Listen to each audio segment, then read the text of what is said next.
Hola a todos. Este es el canal de la enciclopedia. El libro que explicaremos en este episodio es Steve Jobs por Walter Isaacson, que es la única biografía oficial autorizada por Steve Jobs durante su vida. El autor es el famoso biógrafo Walter Isaacson, que ha escrito biografías de Benjamin Franklin, Einstein, Leonardo da Vinci y otros. Una cosa que estas biografías tienen en común es que todas son genios y han cambiado el mundo. Esta es una de las razones por las que Jobs inicialmente decidió pedirle a Isaacson que escribiera esta biografía. Jobs esperaba poder ingresar a esa secuencia de genios. Está centrado en su lugar en la historia. Steve Jobs puede ser el emprendedor con más seguidores, y también se le puede llamar un gran emprendedor. Un artículo en The New Yorker comentó una vez que Jobs era un capitalista hippie que hacía que su empresa fuera moderna y sexy. Pero Jobs no quería quedarse en esta secuencia. En 1997, Jobs regresó a Apple y lanzó la serie de anuncios, Think Different, en los que aparecían Einstein, Bob Dylan, Martin Luther King, John Lennon, Edison, Gandhi, Hitchcock, Picasso y otros. Estas personas veían las cosas de otra manera. Y finalmente cambió verdaderamente el mundo. Jobs quería permanecer en esta secuencia, quería pasar de ser un gran empresario a un gigante de la historia, y esta fue su motivación para invitar a Isaacson a escribir su biografía. En 2004, Jobs le pidió a Isaacson que escribiera su biografía por primera vez. Isaacson estaba escribiendo una biografía de Einstein en ese momento y sintió que Jobs se tomaba a sí mismo demasiado en serio, por lo que rechazó la solicitud. 5 años después, la esposa de Jobs volvió a ver a Isaacson, y Isaacson se enteró de que Jobs le había pedido que escribiera su biografía en 2004, justo antes de su primera cirugía de cáncer. En los siguientes 5 años, Jobs luchó contra el cáncer mientras lanzaba productos milagrosos, uno tras otro. Después de que Steve Jobs sufriera cáncer, los productos de Apple entraron en la etapa más deslumbrante de desarrollo, como el iPod actualizado y el iPhone que reinventó el teléfono, productos que son como sacrificios ardientes de vidas. A finales de 2009, Isaacson decidió escribir esta biografía de Steve Jobs. Una vez leí un libro, El héroe de las 1000 caras, que decía que casi todas las historias mitológicas del mundo tienen la misma estructura, llamado El viaje del héroe. La vida de Steve Jobs es el típico viaje de un héroe.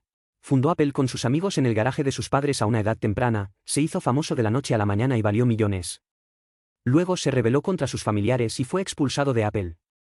En los siguientes 11 años fundó la empresa de informática Next, pero las ventas del producto fueron limitadas. También adquirió el estudio de animación Pixar, creando sin darse cuenta un gigante del cine de animación. Luego regresó justo cuando Apple estaba al borde de la quiebra. Le llevó 14 años convertir una empresa al borde de la quiebra en la empresa con mayor valor de mercado del mundo, aumentando su valor 700 veces. Ha influido en muchas industrias como la informática, Internet móvil, electrónica de consumo, música, publicaciones, entretenimiento, etc. Ha completado innovaciones en la cadena industrial y se ha convertido en el gestor de innovación más exitoso de la historia empresarial. Esta es simplemente una versión real de El regreso del rey. Sin embargo, en el apogeo de su popularidad y creatividad, contrajo cáncer y tuvo que afrontar la muerte. Para un biógrafo, este es un tema único en la vida.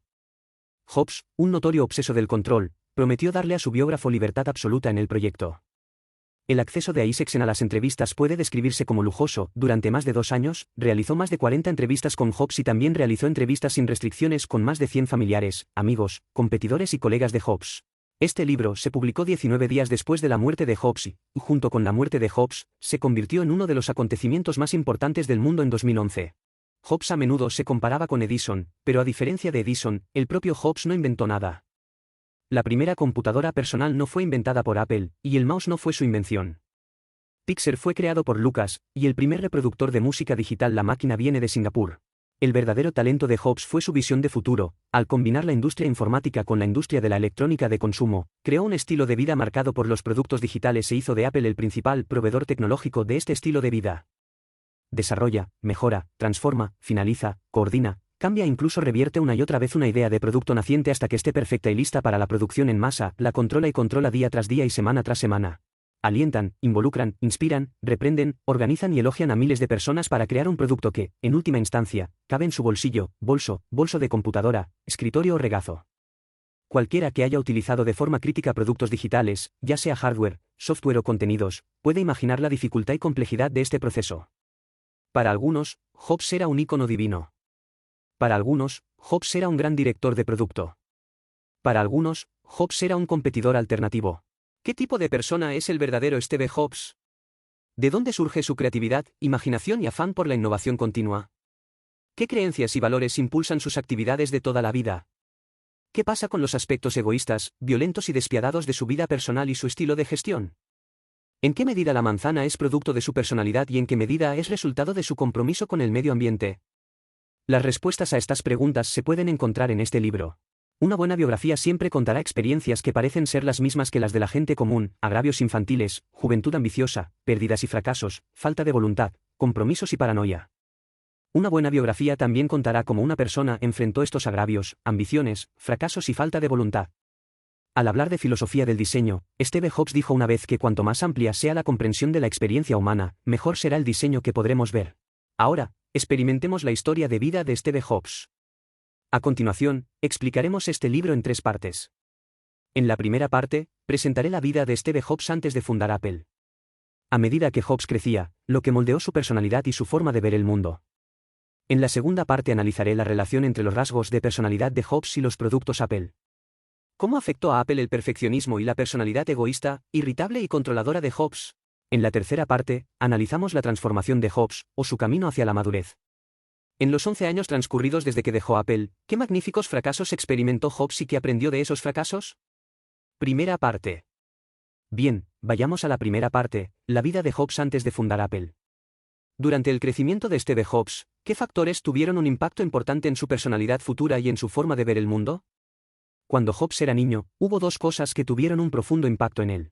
El primero es el hecho de ser abandonado y adoptado. Nació en 1955. Su padre y su madre biológicos lo dieron a luz antes de casarse y tuvieron que entregárselo a otros para que lo criaran. Las personas que lo adoptaron fueron el matrimonio Jobs. Uno de ellos era un ingeniero mecánico que abandonó la escuela secundaria y el otro era un escriba. Aunque no tenían un alto nivel educativo, eran padres amorosos y dedicados que hicieron todo lo posible para brindarle empleos, la mejor atención y educación. Jobs supo desde el principio que había sido adoptado. Un día, cuando tenía 6 o 7 años, le estaba contando esta historia a una niña al otro lado de la calle, quien le preguntó: ¿esto significa que tus padres biológicos no te querían? Dijo que se sintió como si le hubiera caído un rayo y corrió a casa llorando a gritos, pero sus padres adoptivos le dijeron: no es que no te quieran, es que nosotros te elegimos. ¿Este incidente dejó a Jobs con algo parecido a un trauma infantil? El autor no lo dijo claramente. Jobs nunca admitió esto. Insiste en que nunca se sintió abandonado, y en cambio, sus padres adoptivos siempre lo hicieron sentir especial. Pero es probable que este sentimiento de abandono y de selección constituya 2 aspectos fundamentales contradictorios de su personalidad futura. Por un lado, tiene un fuerte deseo de control, quiere controlarse completamente a sí mismo, al entorno y a todo lo que hace. Por otro lado, siente que es especial y que las reglas del mundo no se aplican a él, por lo que no se deja sujetar por esas reglas. Esto puede haber profundizado la rebeldía y la terquedad de su naturaleza. Ama a sus padres adoptivos, pero también es bueno manipulándolos emocionalmente, utilizando varios métodos para hacer que sus padres sucumban a su voluntad. Insistió en que sus padres lo enviaran a Reed College, una universidad privada muy cara, sin expresarles ningún agradecimiento e incluso negándose a despedirse de ellos. Después de un semestre, sintió que el dinero de sus padres había sido desperdiciado y decidió abandonar la escuela, pero aún asistía a clases en la escuela. La forma en que Jobs se llevaba con sus padres también formó un modelo de cómo se llevaría con las personas que lo rodearían en el futuro, incluidos amigos, familiares y colegas. Jobs les impondría muchas exigencias extremas e irrazonables, y ellos siempre lo harían. Responder, rendirse a su voluntad. En esta etapa, otra cosa que tuvo un profundo impacto en la vida de Jobs fue el momento y el lugar donde nació y creció. En 1960, cuando Jobs tenía 5 años, se mudó con sus padres adoptivos a Mountain View en San Francisco. Área de la Bahía de Francisco, donde pasó su infancia. El área de la Bahía de San Francisco en las décadas de 1950 y 1960 fue precisamente el centro de la intersección de tendencias políticas, culturales y tecnológicas en la costa oeste de Estados Unidos. Por un lado, San Francisco es la cuna del movimiento contracultural en los Estados Unidos en la década de 1960. Muchos movimientos subculturales, como la música rock, el movimiento hippie, la conciencia ecológica y el movimiento contra la guerra, comenzaron aquí y se extendieron en todo Estados Unidos. Por otro lado, Mountain View, como zona central del Valle de Santa Clara de California, es el lugar de nacimiento de la cultura de la ingeniería de Silicon Valley. La infancia de Jobs coincidió con la transición del Valle de Santa Clara de una comunidad agrícola tradicional a la industria de la microelectrónica. En ese momento, Estados Unidos, como el país más rico del mundo, estaba en su era próspera. La Universidad de Stanford y el ejército estadounidense invirtieron mucho dinero y recursos intelectuales en este valle, y la economía de todo el valle se estaba desarrollando rápidamente. En 1971, recibió el nombre oficial de Silicon Valley. Al crecer en un lugar así, Jobs estuvo influenciado por la cultura de la ingeniería. Por un lado, estaba interesado en las matemáticas, las ciencias y la electrónica, y frecuentaba varios clubes geek desde que era un niño. Por otro lado, era un hippie que amaba la música rock, consumía drogas psicodélicas, adoraba a Bob Dylan y los Beatles, abandonó la universidad y se fue a la India en busca de iluminación espiritual. Dijo que lo impulsa no es simplemente un sentido de aventura, sino una exploración muy seria. Sus palabras exactas fueron: estaba obsesionado con la idea de la autoiluminación, tratando de descubrir quién era realmente y cómo encajo en el mundo. El viaje a la India tuvo un profundo impacto en la vida de Hobbes. Regresó a Estados Unidos después de permanecer en la India durante 7 meses y dijo que vio la locura del mundo occidental y las limitaciones del pensamiento racional. El pensamiento racional es genial, pero también necesitas intuición, esa sabiduría experiencial. Isaacson creía que Hobbes estaba dotado tanto de la sensibilidad técnica de un geek como de la sensibilidad artística de un hippie. En este mundo, algunas personas aman el arte y otras aman la tecnología. Hay muchas diferencias y oposiciones entre ellos. Hobbes amaba a ambos, por lo que construyó un puente entre los dos. Esto parece ser el destino y algo que hizo intencionalmente.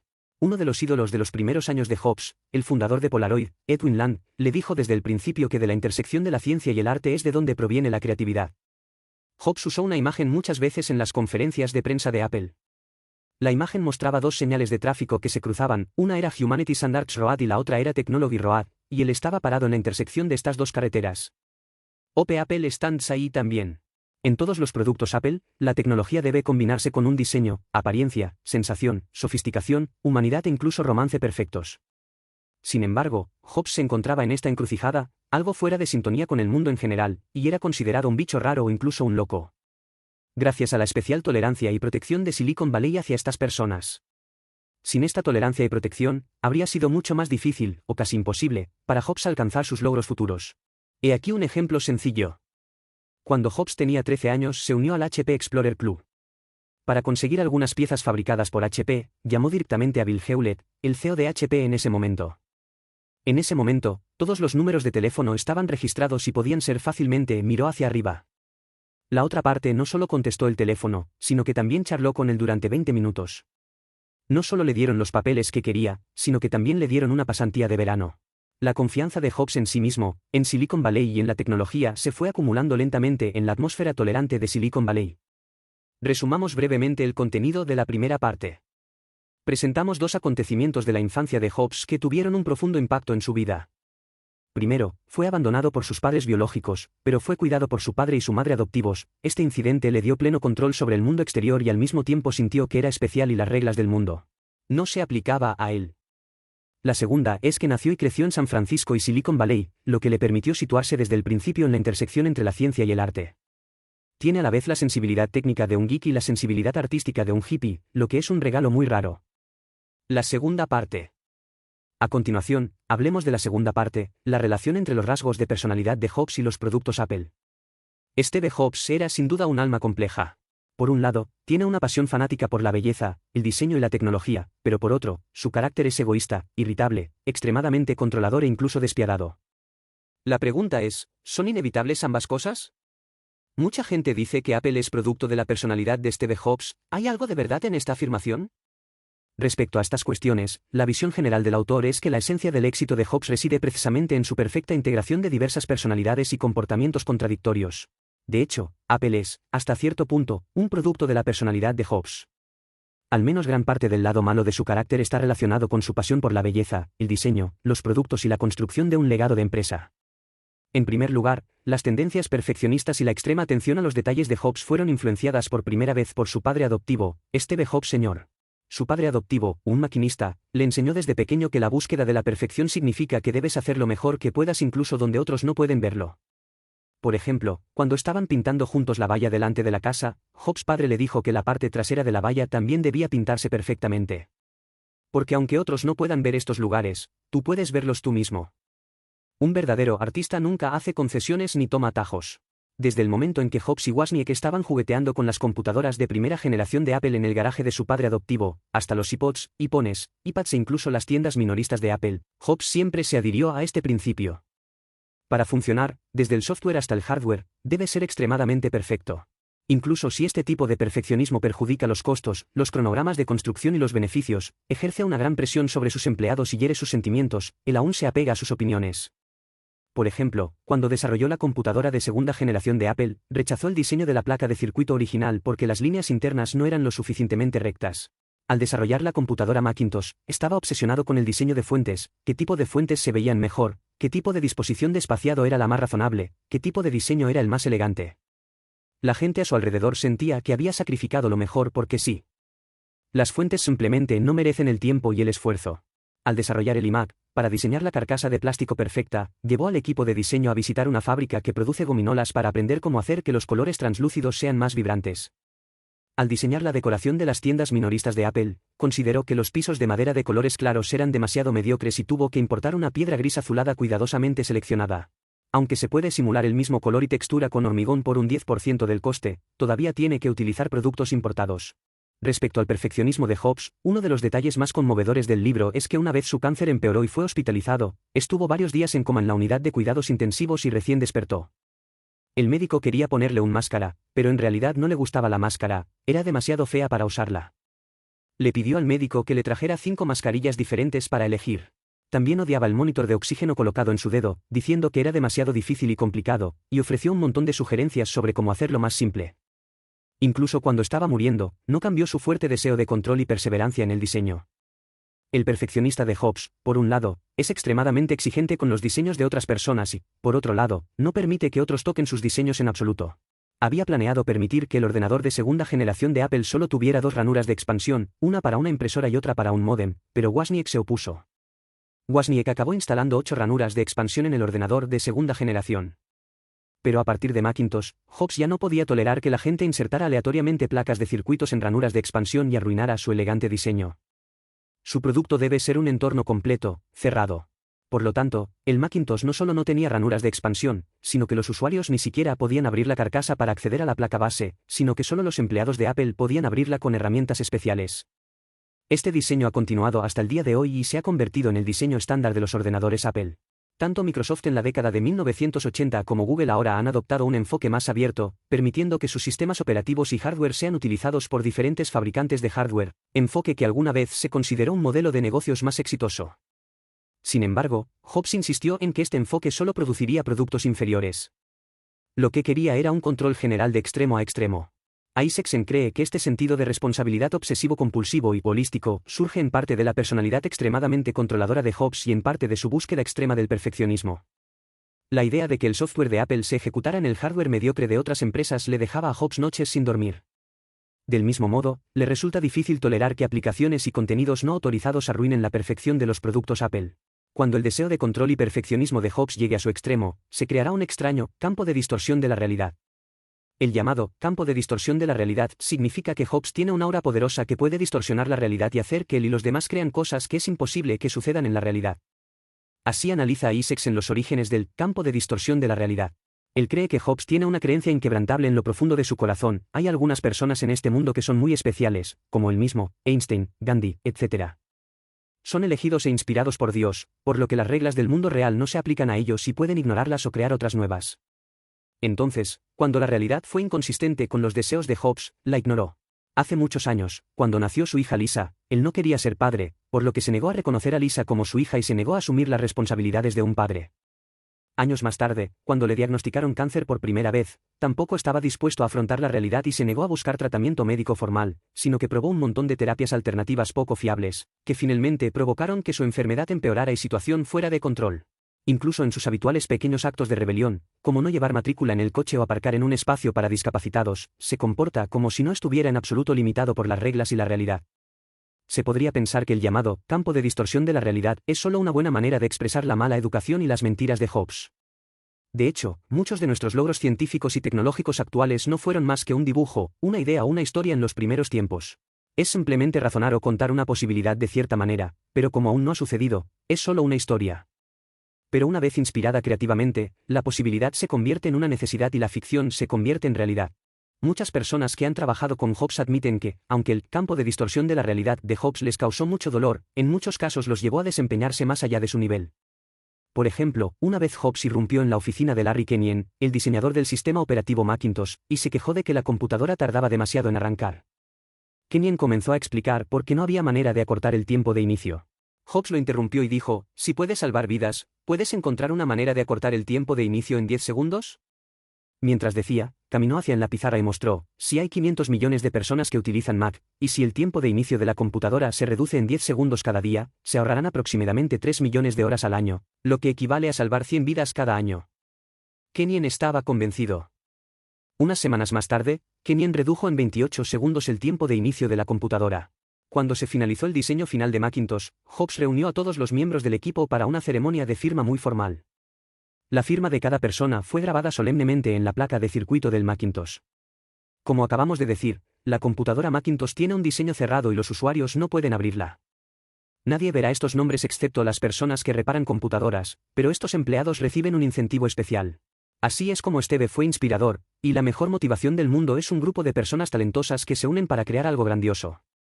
Cuando un motivo es lo suficientemente fuerte como para realizarlo requiere gran coraje y responsabilidad, ya no se está creando una visión sino un hecho. Por supuesto, la mayoría de las veces, el funcionamiento del mundo real no depende de la voluntad humana. Después de la muerte de Jobs, Isaacson mencionó una vez un detalle, diciendo que al final de escribir el libro, Jobs dijo que sabía que había algunos contenidos en el libro que no le gustaría, pero que no se preocupe, lo volvería a leer. Un año después, Isaacson de repente se sintió aliviado. Como Jobs dijo que viviría un año más, definitivamente viviría un año más. Nadie se dio cuenta de que algo andaba mal con la lógica aquí. De manera similar, el campo de distorsión de la realidad de Jobs no pudo revertir la caída del mercado de Macintosh.